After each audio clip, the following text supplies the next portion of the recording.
दोस्तों, जब कोई हमारा अपना हमारे जीवन में हमसे दूर हो जाता है तो हम इस कारण से बहुत दुखी होते हैं। कई बार हम अपने लोगों को अपने जीवन से दूर कर देते हैं कुछ कारणों से, परंतु ऐसी परिस्थिति में हमारी मनोदशा केवल हम ही समझ सकते हैं।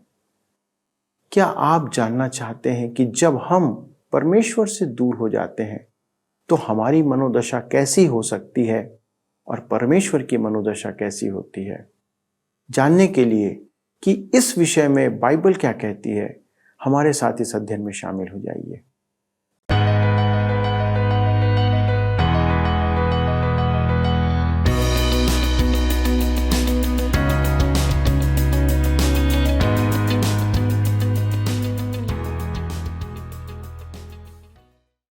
प्रिय मित्रों, आप सभी को नमस्कार।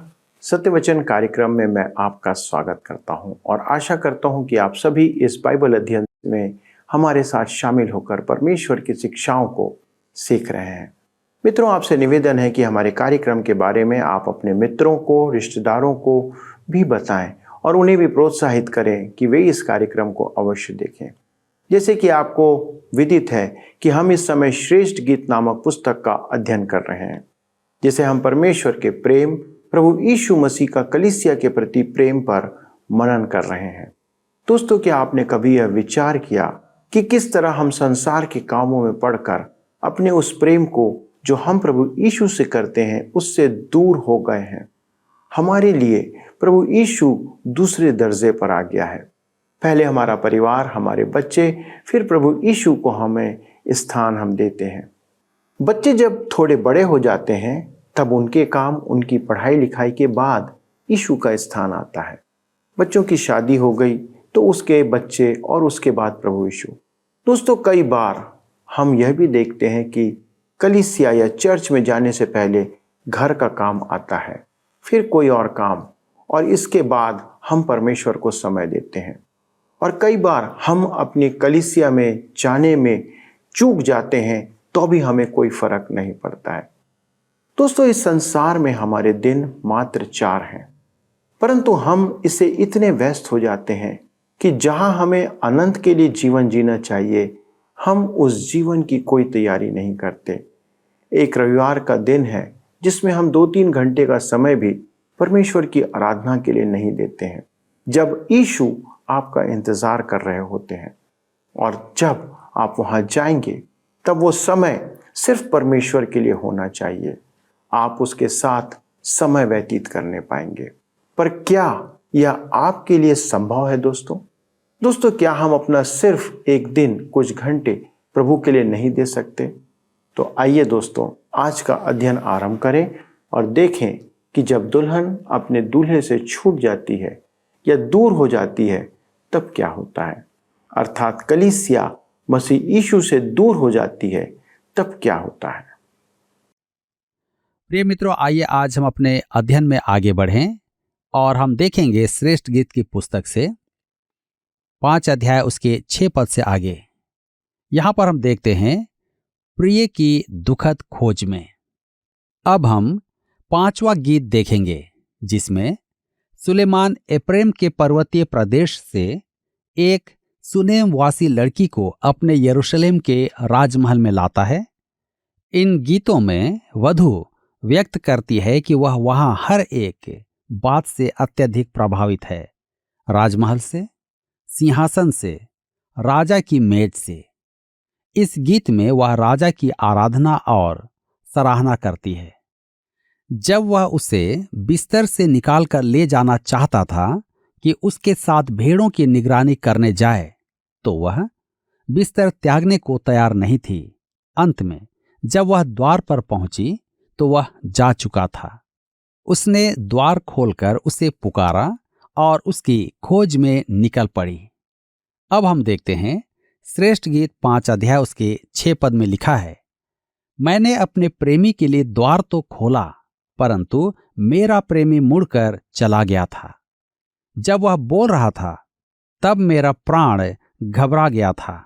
मैंने उसको ढूंढा परंतु न पाया। मैंने उसको पुकारा परंतु उसने कुछ उत्तर न दिया। देखिए, अब उसकी संगति टूट गई थी।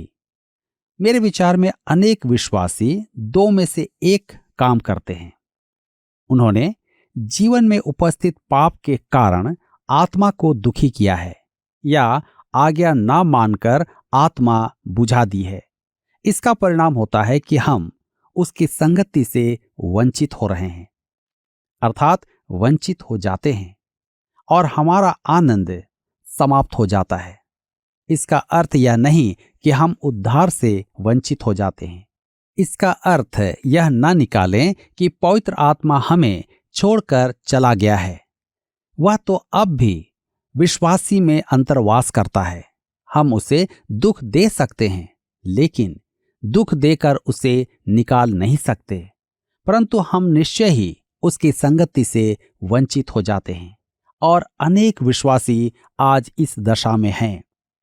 मेरे मित्रों, अभी कुछ समय पूर्व किसी ने मुझसे कहा, आप अपने जीवन में मसीह की सत्यता की चर्चा करते हैं, वह मुझ में नहीं है। यह उसके द्वारा आत्मा को बुझा देने की गवाही थी।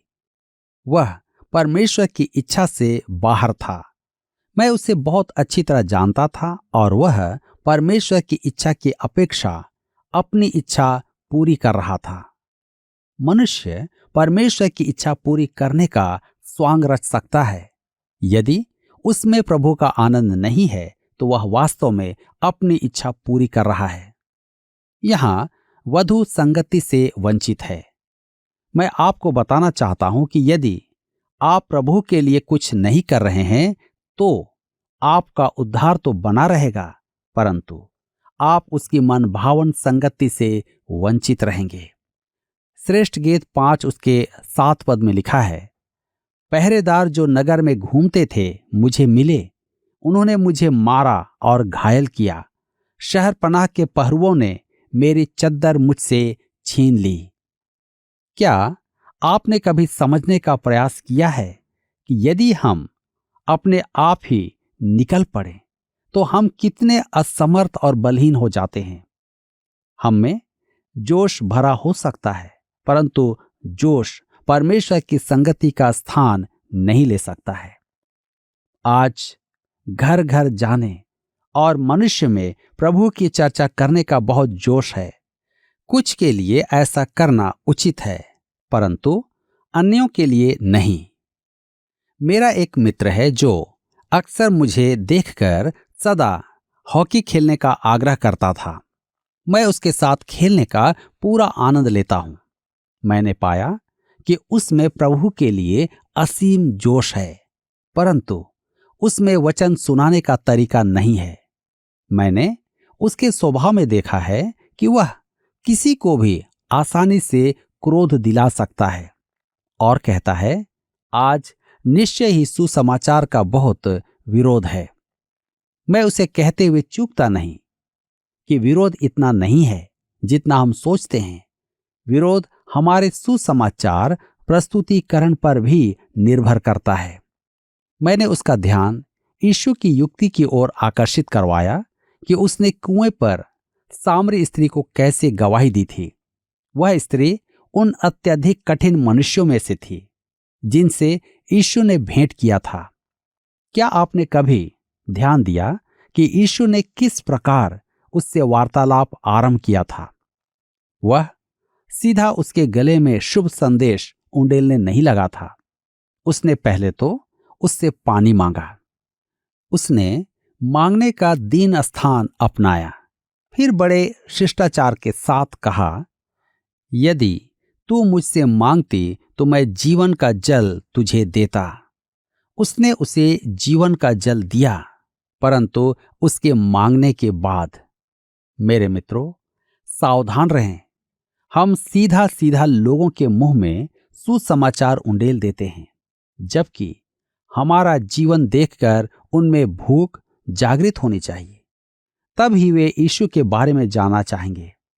यह सच है कि सुसमाचार का विरोध है और कभी कभी अनपेक्षित दिशा से यह उत्पन्न होता है। लिखा है, पहरेदार जो नगर में घूमते थे मुझे मिले, उन्होंने मुझे मारा और घायल किया। उस लड़की पर संकट आ पड़ा। वह उन्हीं के द्वारा घायल की गई जो उसकी रक्षा के लिए थे। मसीह क्षेत्रों में भी ऐसा ही होता है। अनेक परिशुद्ध शिक्षा के प्रचारक कलीसिया में ही कष्टों का सामना करते हैं, क्योंकि उनका प्रचार या उपदेश उनका मन भेद देता है। सुसमाचार का विरोध संरक्षकों से ही आता है। अब वधु यरूशलेम की पुत्रियों से भेंट करती है। यह प्रतिवाद में है।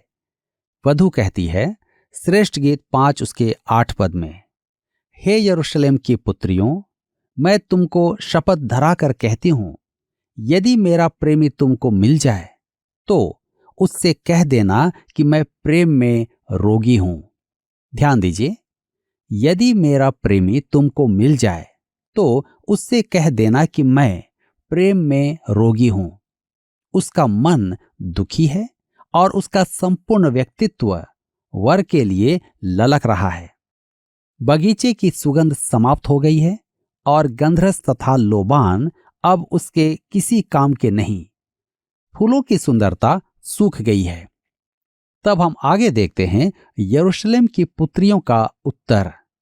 श्रेष्ठ गीत 5 अध्याय उसके 9 में लिखा है, हे स्त्रियों में परम सुंदरी, तेरा प्रेमी और प्रेमियों से किस बात में उत्तम है? तू क्यों हमको ऐसी शपथ धराती है? उनका उत्तर संदेह सा लगता है। उनके कहने का अर्थ है, यह जिसके लिए तू कहती है कि वह अति उत्तम है, तो वह उससे अलग क्यों है जो हमारे लिए उत्तम है? तेरा प्रिय किसी और के प्रिय से अधिक अच्छा क्यों है? यह यीशु कौन है? आपके सोचने का कारण क्या है कि यीशु अन्यों से भिन्न है? आप ऐसा क्यों सोचते हैं कि यीशु जो दावा करता है वैसा ही है? यीशु भी तो एक मनुष्य था। हम ऐसी संदेहवादी बातें सुनते हैं। मेरे प्रियो, यीशु के बारे में बहुत विवाद होता है, शायद संसार में सबसे अधिक। वह इतिहास का सबसे अधिक विवादित व्यक्ति है। मैं आपसे एक प्रश्न पूछता हूं, यदि कोई आपसे कहे कि रोम का राजा जूलियस महादुष्ट मनुष्य था, तो क्या आप कोपित होकर विवाद करेंगे? या कोई कहे कि वह एक महापुरुष था, तो क्या आप कोपित होकर उसका विरोध करेंगे? मैं तो कुछ नहीं कहूंगा। जो जैसा चाहे उसके बारे में वैसा ही सोचे। परंतु यीशु की चर्चा आते ही संपूर्ण मानव जाति दो पक्षों में विभाजित हो जाती है। यह बड़ी रोचक बात है कि परमेश्वर हमें विवश करता है कि हम उसके पुत्र के बारे में कोई निर्णय अवश्य लें। उसने पिलातुस को भी बिना निर्णय लिए बचने न दिया। मत्ती रचित सुसमाचार 27 अध्याय के 24 पद में उसने कहा, मैं इस धर्मी के लहू से निर्दोष हूं। वह गलत था। कलीसिया का प्राचीनतम विश्वास वचन कहता है, पेंतुस पिलातुस के राज्य में दुख उठाया, क्रूस पर लटकाया गया। पिलातुस सोचता था कि वह राजा है और प्रभु यीशु एक अपराधी। परंतु जिस सत्य का बोध उसे नहीं था वह यह था कि राजा यीशु था और अपराधी वह स्वयं था। परमेश्वर ने उसे निर्णय लेने पर बाध्य किया। आज हमें भी अपने जीवन के प्रति निर्णय लेना है। आगे लिखा है, तेरा प्रेमी और प्रेमियों से किस बात में उत्तम है? धर्म संस्थापकों के संदर्भ में अनेक धर्म प्रवर्तकों के नाम आते हैं। मूसा, यीशु, मोहम्मद, गांधी, बुद्ध आदि। टर्टुलियन के अनुसार आरंभिक विश्वासी रोमी मूर्तियों के साथ यीशु का नाम रखने की अपेक्षा मर जाना पसंद करते थे। वे राजा की सूरत के सामने भी धूप जलाने से इनकार करते थे, क्योंकि उनका प्रिय अलग था, वह परमेश्वर था। अब हम आगे देखते हैं प्रिय की सुंदरता। अब वधु उत्तर देती है। वह उनकी निराशवादी प्रतिक्रिया का उत्तर नहीं देती है। आपको ऐसा लगेगा कि वह उनकी बातें सुनकर शांत हो गई होगी, निरुत्तर हो गई होगी, परंतु वह तो और भी अधिक बोलने लगती है। श्रेष्ठ गीत 5 उसके 10 से 16 में लिखा है, मेरा प्रेमी गोरा और लाल सा है, वह 10,000 में उत्तम है। उसका सिर चोखा कुंदन है, उसकी लटकती हुई लटें कौओं के समान काली हैं। उसकी आंखें उन कबूतरों के समान हैं जो दूध में नहाकर नदी के किनारे अपने झुंड में एक कतार से बैठे हुए हों। उसके गाल फूलों की फुलवारी और बलसान की उभरी हुई क्यारियां हैं। उसके होंठ सोसन फूल हैं जिनसे पिघला हुआ गंधरस टपकता है। उसके हाथ सोना जड़े हुए सोने की छड़ें हैं।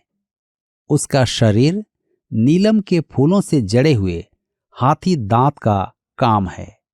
उसके पांव कुंदन पर बैठाए हुए संगमरमर के खंभे हैं। वह देखने में लबानोन और सुंदरता में देवदार के वृक्षों के समान मनोहर है। उसकी वाणी अति मधुर है। हाँ, वह परम सुंदर है। हे यरूशलेम की पुत्रियों, यही मेरा प्रेमी और यही मेरा मित्र है। वह अपने प्रिय को अब अधिक विस्तार से प्रकट करती है। इसका अर्थ क्या है? इसका अर्थ है कि वह उसे अत्यधिक घनिष्ठता से जानती थी।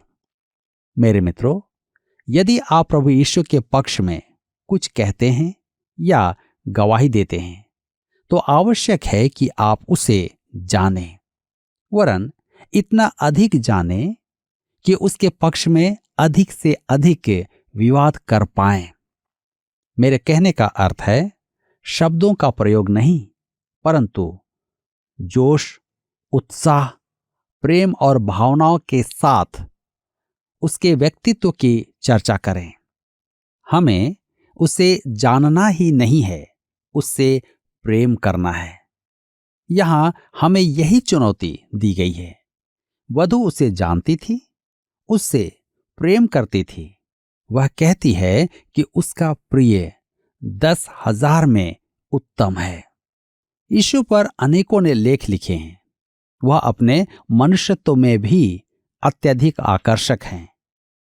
मैं आपके साथ डॉक्टर C.I. स्कोफिल्ड के कुछ शब्द बांटना चाहता हूं। कहते हैं, संपूर्ण महानता छोटेपन से ढक जाती है, संपूर्ण बुद्धि मूर्खता से ढक जाती है, संपूर्ण भलाई असिद्धता से ढक जाती है। प्रभु यीशु ही एक ऐसा व्यक्ति है जिसके बारे में बिना चाटुकारिता के कहा जा सकता है कि वह पूर्ण रूप से सुंदर है। अतः मेरा विषय है मसीह का सौंदर्य। सबसे पहले तो मैं कहूंगा कि मसीह का सौंदर्य उसके संपूर्ण मनुष्यत्व में है। क्या आपको मेरी बात समझ में आ रही है? मैं यहां यह नहीं कह रहा हूं कि वह सिद्ध मनुष्य था, परंतु यह कि उसकी मानवता सिद्ध थी।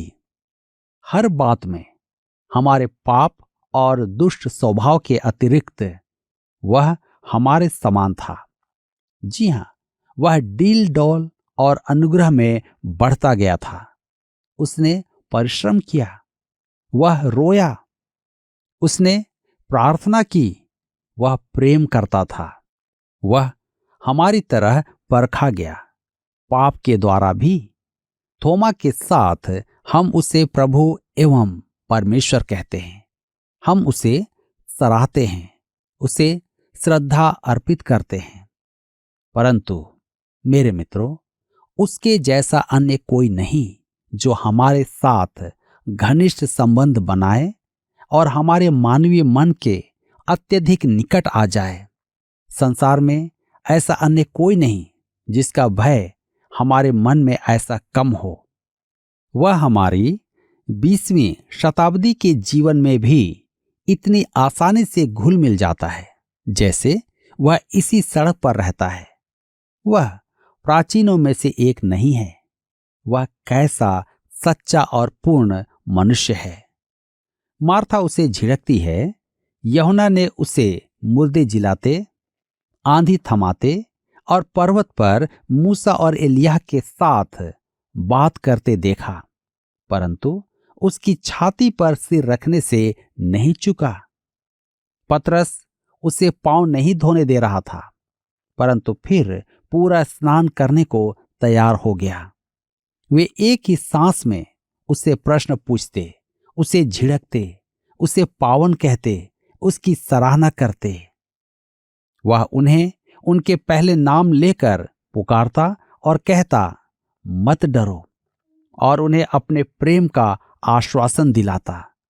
और इन सब बातों में वह पूर्ण रूपेण आकर्षक दिखता है। वह पूर्ण रूपेण आकर्षक है। अब प्रश्न है कि क्या वह आपकी दृष्टि में पूर्ण रूपेण आकर्षक है? क्या आप उसके विषय में उसी जोश से कह सकते हैं जिस जोश से वधू वर के लिए कहती है? यदि हम मसीह की गवाही देना चाहते हैं तो हमें उसे घनिष्ठता से जानना होगा। जी हां, हमें उससे प्रेम करना होगा। मसीह के पास आना व्यापारिक व्यवहार नहीं है, वह महान है, और मेरे विचार में हम पूर्ण कृतज्ञता के साथ उसकी स्तुति, महिमा, प्रतिष्ठा, आराधना या उसे दंडवत नहीं करते। आप उसे कैसे भी देखें, वह अति उत्तम है। मेरे प्रियो, आज हम सब के लिए भी एक अवसर है कि हम उसे जानें, क्योंकि बिना जाने हम उससे प्रेम नहीं कर सकते। आज वह चाहता है कि हम उसके निकट आएं। क्या आज आप उसके निकटता में आने के लिए तैयार हैं? आज अवश्य ही अपने आप को तैयार करें। परमेश्वर आज के इस वचन के द्वारा हम सबको बहुतायत से आशीष दे। सच में दोस्तों, जैसा अध्ययन में कहा गया है कि सुसमाचार सुनाना बहुत कठिन कार्य है। हम कई बार यह गलती करते हैं कि हमें बाइबल का अच्छा ज्ञान है और हम बाइबल को लेकर बहस करते हैं। दोस्तों, जब ऐसी कोई बात आपके समक्ष आए कि आपको सुसमाचार सुनाने की आवश्यकता हो, तब सबसे पहले प्रार्थना में समय दें, पवित्र आत्मा की अगुवाई मांगे, तब सुसमाचार का प्रचार करें। जब तक पवित्र आत्मा हमारे साथ नहीं होगा, तब तक वचन सुनने वाले को कायल नहीं करेगा। पवित्र आत्मा की अगुवाई में अपनी बातों को उसके समक्ष रखकर आप परमेश्वर पर सारी बातों को छोड़ दें। किसी पर दबाव ना डालें कि वह आपकी बातों को माने। दोस्तों, परमेश्वर का वचन कभी खाली नहीं जाता। आपने सुसमाचार सुनाने का अपना कार्य पूरा कर दिया। आगे पवित्र आत्मा को अपना कार्य करने दें। आप और मैं नहीं जानते कि आपका बोया हुआ बीज कब अंकुरित होगा। जिस तरह बीज को अंकुरित होने के लिए हवा, पानी और धूप की आवश्यकता होती है, उसी प्रकार आपने बीज बो दिया, अब उसे पवित्र आत्मा हवा, पानी और धूप प्रदान करेगा, और जब सही समय आएगा तब वह अंकुरित होगा। दोस्तों, मैं उम्मीद करता हूं कि आप इन अध्ययनों का लाभ उठा रहे हैं और आप अपने फ़ोन कॉल्स, मिस कॉल हमें जरूर प्रदान करें, जिससे हम प्रोत्साहित हो सकें और आप निरंतर इन कार्यक्रमों में आप हमारे साथ शामिल रहें। हम निरंतर आपके लिए प्रार्थना भी करते हैं कि आपका परिवार स्वस्थ रहे और कुशलता से रहे। कोई प्रार्थना निवेदन हो तो अवश्य हमारे साथ बांटें। आइए प्रार्थना करें। हमारे स्वर्गीय पिता, हमारे उद्धारकर्ता यीशु के नाम से आपको धन्यवाद देते हैं और विनती करते हैं प्रभु कि आप अपना अनुग्रह हम पर बनाए रखें। हमारे सारे दर्शकों के लिए विनती है पिता कि आप उस पर अपनी दया और करुणा को रखें। उनके जीवन में प्रभु आपके उपस्थिति बनी रहे। प्रभु, हम अपने जीवन का उत्तम भाग आपको देने पाएं। बहुत सी बार हम इसमें चूक जाते हैं। हमें क्षमा करें और सहायता करें कि हम ऐसा करने पाएं। धन्यवाद के साथ विनती यीशु के नाम से मांगते हैं, आमीन। दोस्तों, आपकी उपस्थिति के लिए बहुत धन्यवाद। मैं आशा करता हूं कि अगले प्रसारण में भी आप हमारे साथ उपस्थित होंगे। तब तक परमेश्वर के साथ चलते रहें। प्रभु आपको आशीष दे। आइए अब हम प्रश्न देखें। पिछले प्रश्न का उत्तर है ए, जीवन। लोबान की पहाड़ी यीशु मसीह के संपूर्ण जीवन का प्रतीक है। आज के अध्ययन पर आधारित प्रश्न है, इस अध्ययन तक हमने श्रेष्ठ गीत की पुस्तक में कितने गीतों का अध्ययन किया है? ए 3, बी 4, सी 5, डी 6। मित्रों, इस प्रश्न का उत्तर हमें कल सुबह 6 बजे से पहले विकल्प ए, बी, सी या डी के साथ अपना नाम, पता, स्थान के साथ 9651433397 पर SMS या WhatsApp करें। सभी विजेताओं को विशेष पुरस्कार प्रदान किए जाएंगे। धन्यवाद। क्या आपको यह कार्यक्रम पसंद आया? अभी हमें एक मिस कॉल करें और आप अगले विजेता हो सकते हैं।